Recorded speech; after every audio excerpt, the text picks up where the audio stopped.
Hello, I'm Pete with Sidestep Studio, and welcome to What I Found in Your Backyard.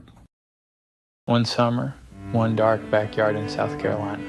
5 deep sky targets, 3 different rigs, and every problem I hit along the way.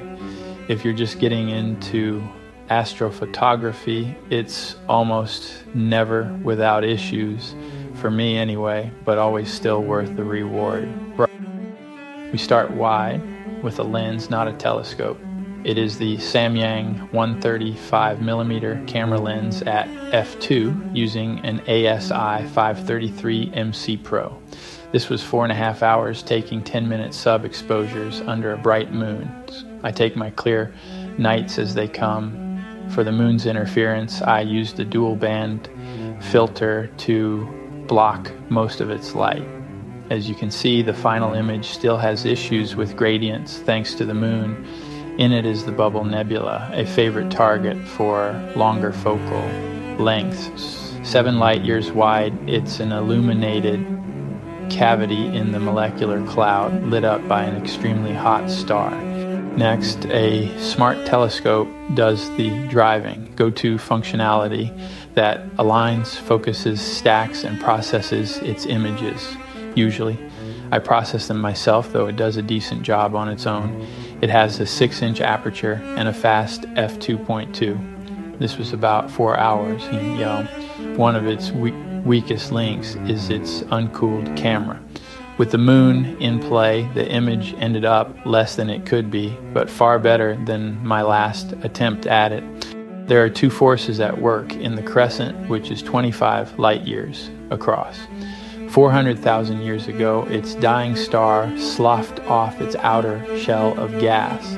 And recently, in the last tens of thousands of years, the star went Wolf-Rayet, blowing high-energy particles outward that now slam into that old expanding shell, lighting up its H-alpha and O3. Back to the little lens that could, for a 1-hour scout, just 6 frames and fast, thin, and noisy.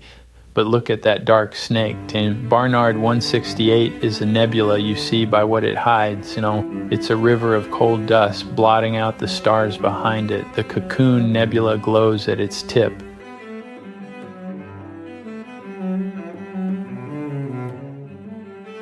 This one's with the Askar V, a modular telescope.